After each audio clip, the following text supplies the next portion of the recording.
I can't tell if this makes Wendy's amazing or bad, I don't know, but they have basically every single soda ever. Coke, Diet Coke, Coke Zero, Diet Coke caffeine free Coke, Sprite Zero, Orange Fanta Diet, Root Beer Diet, Root Beer Diet, and then whatever one you click on, when you've finally chosen a soda, it's like, do you want this soda vanilla, regular, cherry, orange, lime, lemon, grapefruit, definitely, if that's available.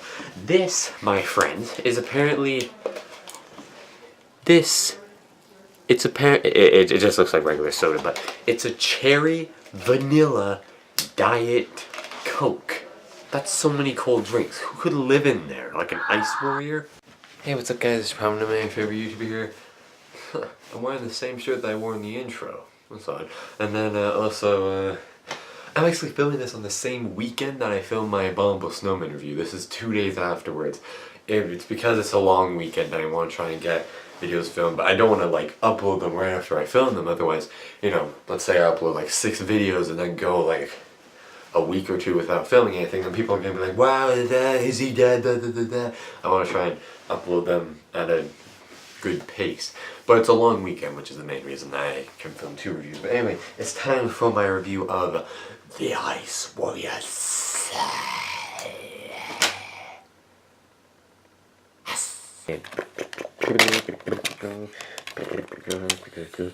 It's funny because DVD cases are always like a different color than what I expect them to be.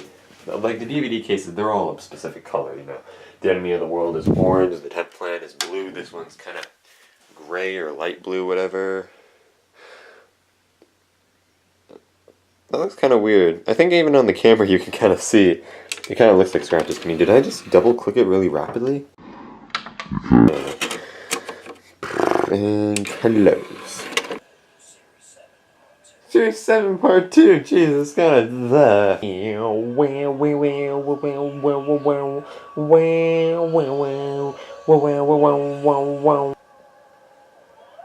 What kind of music is that? If you can even call that music. That's okay, whatever. I'm trying to tell you that's the music that we have to listen to all the time. See, the subtitles menu like this, remember my Lost in Time? Well, not really a review, but that's why I used it, and I was wondering where the subtitles menu were. This is why I was talking about. It's kind of odd how, like, the subtitles doesn't have a menu. Like, menu, and here we... Whoa, big numbers, okay. Here we go. Deadling, deadling, deadling, deadling, deadling, deadling, deadling, deadling.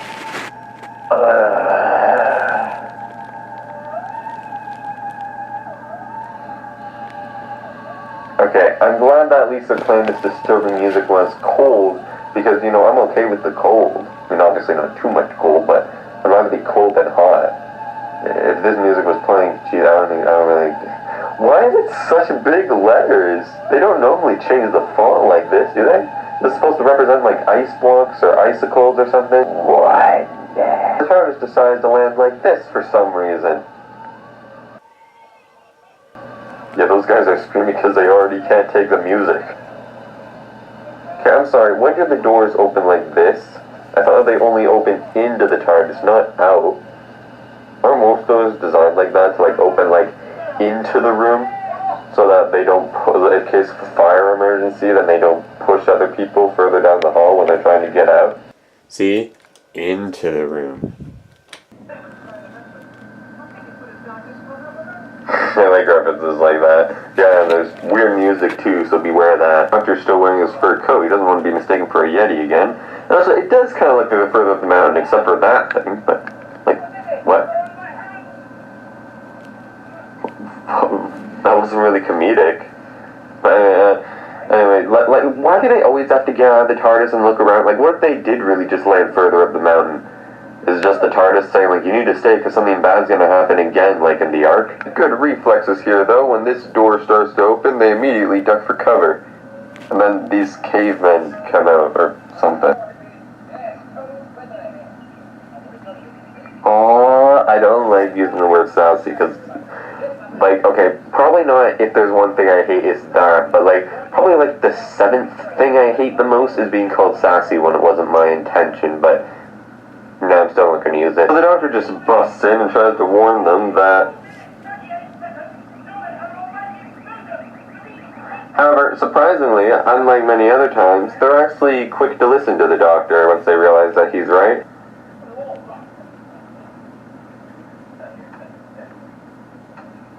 I think he said death, not danger subtitles. Check to see if he was right. Oh, you were 1 second off, doctor. I would think that immediately an emergency would set off a few alarms, but maybe it was just experiments, like you could literally say any flow rate just to see what it would do. But I do kind of don't like it. Oh yeah, I'm not sure where you are and if your phones do this, but my phone just started that if there's an emergency, like in the middle of class, my phone and everyone else is in the room just went bio, like a huge alarm, and then like it was like a child was missing, and then later it's just like bio, here's a person who might have stolen the child, and then later it's like bio, alert, the child has been found, like people are going to be in churches praying, and then all of a sudden everyone's phone in the room just goes bio.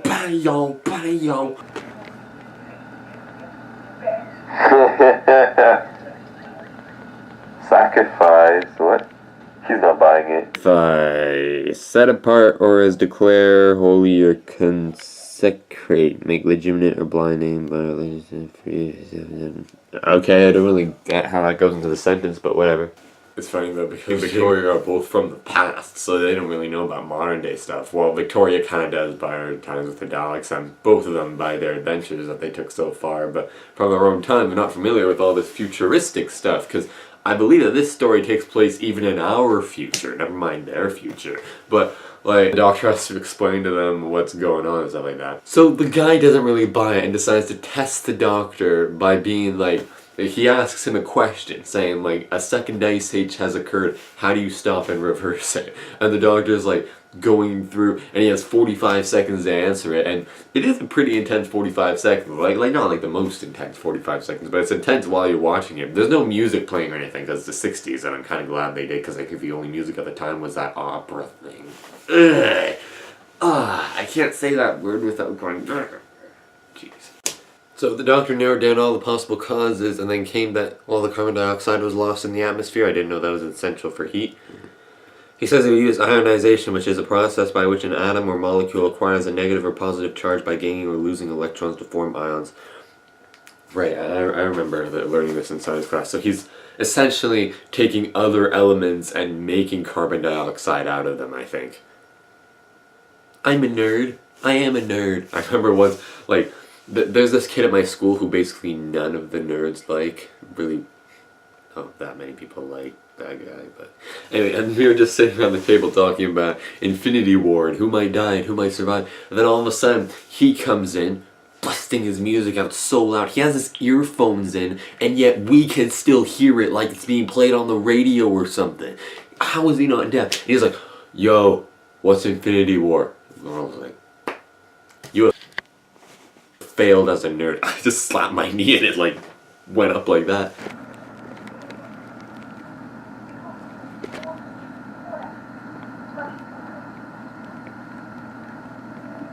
What, was there a joke there that I missed? The place looks kind of nice. Jamie's busy having his fantasies about a woman who was dressed a certain way, blah blah blah blah blah blah blah blah blah blah blah blah blah. Can you cut to something else so I can stop? Oh, that's the creature that they found in the ice and looks like it's alive. Can I call him Frankenstein? Ooh, he's turning towards the camera. Cliffhanger part 1. Now, this is a 6-parter, and parts 2 and 3 are missing, because, you know, it's not a story from the 60s without something being missing from it. But, you know, only 2 out of the 6 episodes being gone, that's a lot better than most of the stories we've had for seasons 3 and 4 and The Abominable Snowman. But, yeah. Why did I pick up my phone a minute? Where's the DVD case? Up here. So, part 2 and 3 were condensed into a 15-minute long reconstruction. Not each, just a 15-minute long reconstruction of parts 2 and 3. Kind of like how they condensed Galaxy 4 a bit and Marco Polo a lot. But yeah, so I have it on this VHS transfer to DVD, but because I didn't know, like I thought that like, you know, that was the only way to get it. It turns out it is a bonus feature on this DVD, at least the version that I got, but they also animated it, so here we go. Animated part 2, here we go.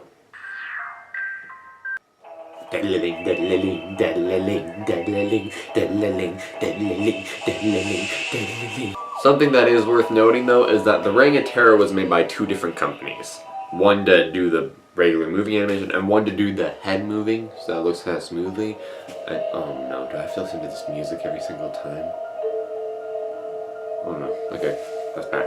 But and then the 10th Planet was made by just one of those things because it didn't have any smooth head movements. And then the Power of the Daleks was made by BBC themselves. I looked it up. Fun time to pick up my phone. And this is made by a completely different studio, so it looks entirely different. Wow, this looks different. What, Jimmy? You're gonna fight off The thing? for real? Okay, well, you know. Okay, I guess, yeah, that, man. He was asking the computer what they think of the doctor, and they're saying he's useful, but he could do bad stuff too. So the doctor barges in and you're like, this is a private meeting, and the doctor's like, I don't give a crap. Probably the 6th thing that I hate the most is when I'm at school and my stuff is in a room and the principal's in there having a meeting, just talking to someone. I'm just like, can I come in? My stuff is right there. And she's like, no, you should have gotten it earlier. And I'm like, well, how was I supposed to know that you were going to be doing that there? I carry my bag around all the time because I'm nervous that someone can steal from it. But because someone has stolen from it like 3 times. But I always keep my bag everywhere. It'd be hard as frick to carry my bin, especially when the teachers are telling me like, you should stop carrying your bag everywhere. And I'm like, well then, if you don't want me to bring my stuff everywhere, then you can't blame me for leaving my stuff in that room when you're having a meeting. I just want to like barge in there. It's just like 5 seconds. Go and pick up my stuff, leave.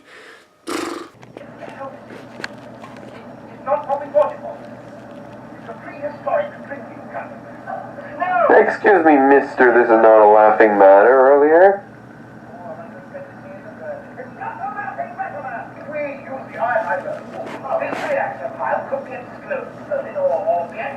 Hold the line now.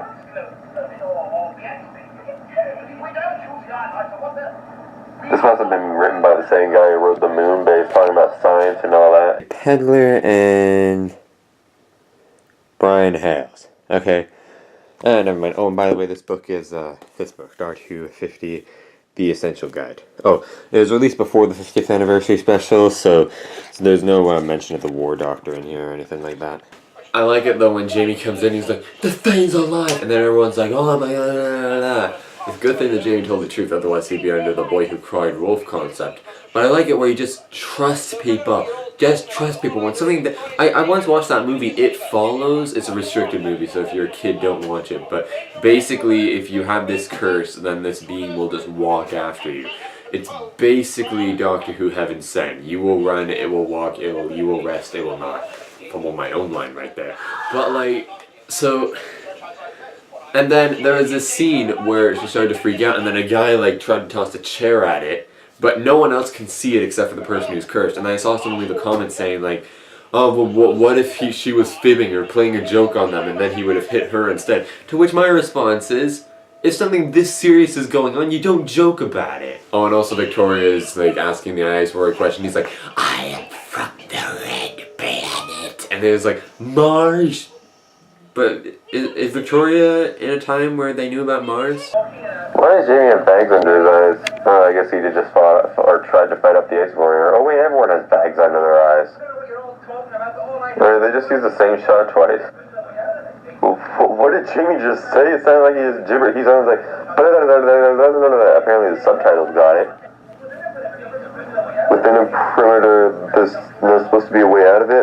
As though the Ice Warrior in this animation looks a lot different than the live action thing of it turning his head.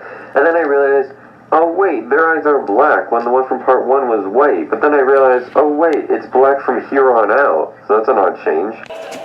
Victoria is asking questions like, who are you? Where are you from? And the Ice Warrior is saying like, fuck off, which is his name. But he's asking like, who are you? While she's asking, where are you from? So like, That's like, it sounds like they like went off the script for a bit because the next word's like, fuck, yeah, but then Victoria interrupted them because they can't do more than one take.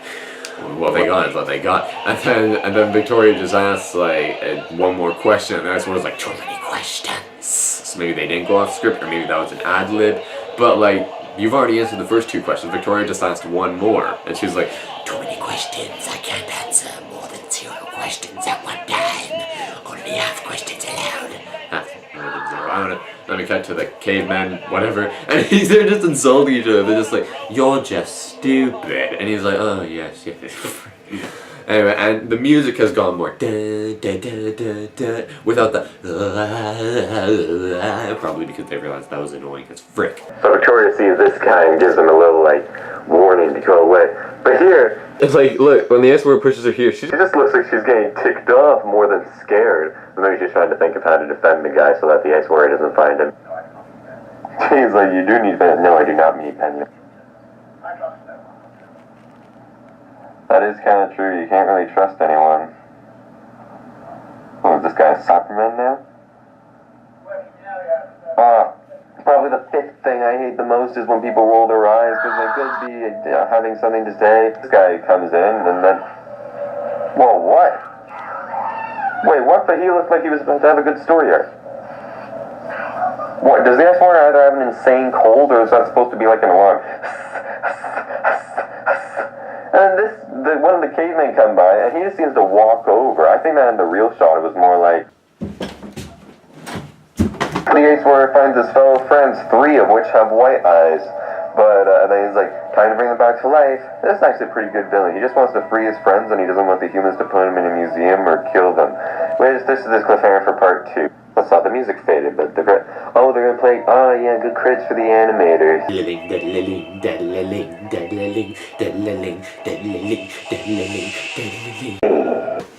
So the guys find the cavemen and offer to help them, but they won't listen because I think they have their reasons. I'm pretty sure they have their reasons. They're like a subplot.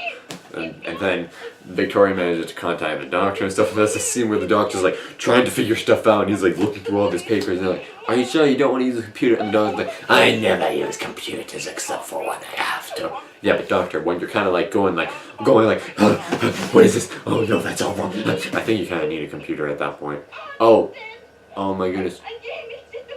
I think a gun of some sort is gonna strike Victoria or something as Victoria's crying, talking to the doctor and stuff like that.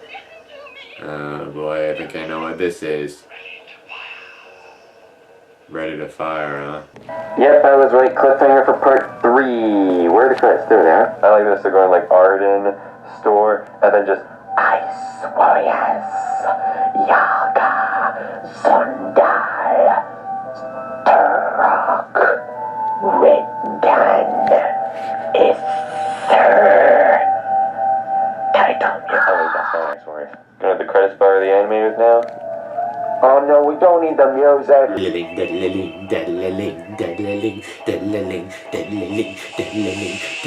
That's like a photograph of Ice, doesn't it? And I see that we're back to regular footage.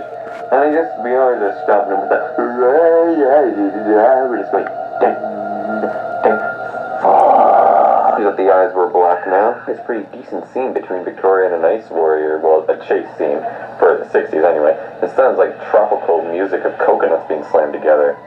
Oh no, not the singing! So Victoria does a scream here for some reason. I literally have no idea why. Just the Ice Warrior is right behind her. Like, what else is new? You've been like this for like 5 minutes. Why does that scream echo so much though? She's been crying and kind of shouting a lot. There hasn't been a single echo around that. That's like you're playing the Phantom Piper and the Moon Base. Are we sure those two aren't written by the same person? What's with them keep on calling each other stupid?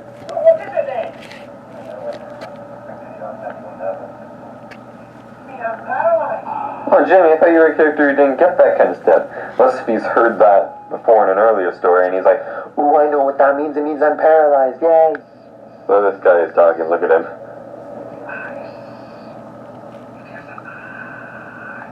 He's just standing there like, I was given these lines in a script and I didn't really want to say them, but I'm saying it anyway so I can get paid.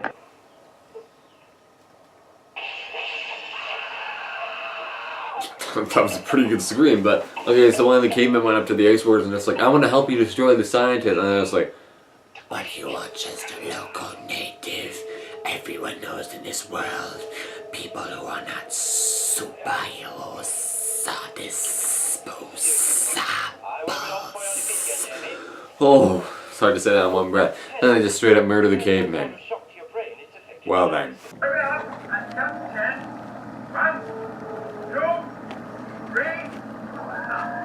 What, that worked?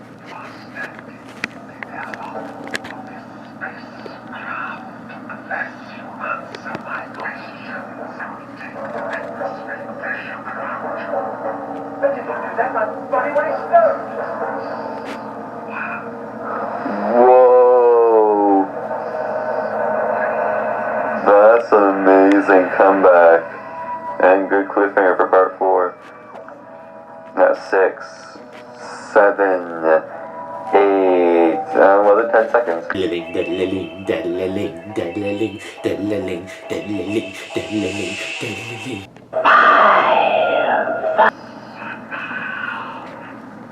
Well, after doing that and that laugh at the end of the last one.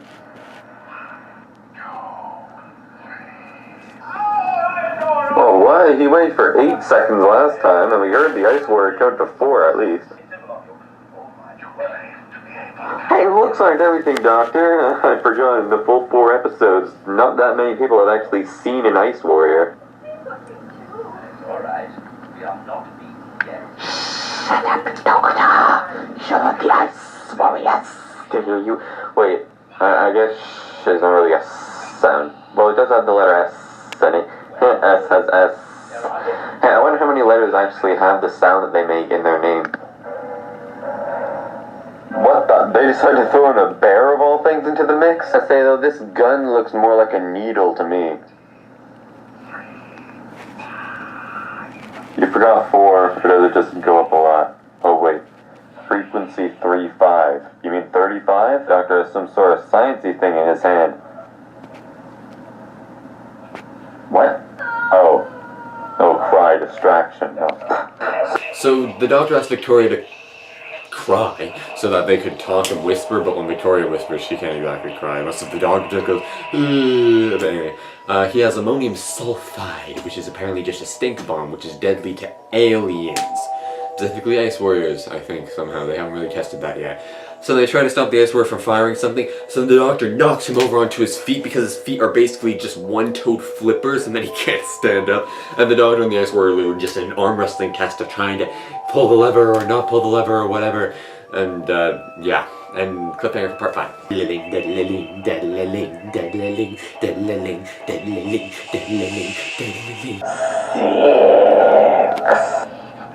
Oh, dang, you have to leave us on a cliffhanger? Whoa, that guy's dead? Oh, he's really dead. His tongue is sticking out. That's pure sign of being dead. I remember once when I was really, really little and I was playing with my cousins and we were being looked after by this kid who might even be younger than me. I always picture him as really old because that's how I saw him when I was that little, but maybe he was younger than me at the time. I mean, obviously he's still older than me unless we have wibbly wobbly tiny wimey stuff. Wonder when I'm gonna get that time travel ability. All my other cells seem to have it. Well, of course, I mean they need time travel to come here. Never mind. Anyway, so once he was chasing us around, and then once we just walked to the room, he was sitting there like after our butts out. What the? How did the TARDIS get back on its feet? What, floor? Like, it was tilted over when it landed. So the Doctor loses the arm wrestling contest. Just kidding, he wins. Double kidding, yeah, he actually does lose it. But, it turns out it only caused a minor explosion and everyone's safe. And the Doctor helps defeat the Ice Warriors with science, and also one of the cavemen come in. Remember, the other guy died. And then at the very end, he's just like, you are the most irritating, insufferable person that I've ever been privileged to work with. And at the very end, it's just like, I'll write your report and I'll add you in it. And he's like, with a computer? And he's like, nah, by myself. Computers are the future, I tell you. But anyway, so yeah, and then the Doctor and Jamie and Victoria leave. Changed background all of a sudden. So that was Doctor Who, the Ice Warriors. I changed background again. So that was Doctor Who, the Ice Warriors. Would I recommend it? Yeah! I hate saying this when people work so hard on these stories, but I found this story kind of average, honestly. But it's worth checking it out. It is 6 parts long, but, you know. So, Thank you all so much for this video. Really enjoyed it. Please leave a like, sign. I really enjoyed it. If you didn't like, please leave a dislike, sign. I really did enjoy it. Leave a comment down below if you liked the channel. Like, if it was awesome, get some motivation and encouragement. If you didn't like, please leave a comment down below saying why I didn't like it so I can improve next time. Otherwise, I won't be able to verge. And one of these days, I'm going to be able to just say it fluently right now. Otherwise, I won't be able to improve, and I'm just going to treat your dislike as if it were a like and subscribe so that you know when my next video comes out. Thanks guys so much for watching, and as always, I'll see you next time. We're going to be story number Big 40, The Enemy. Oh, no more X words. The Enemy of the World. Bye-bye.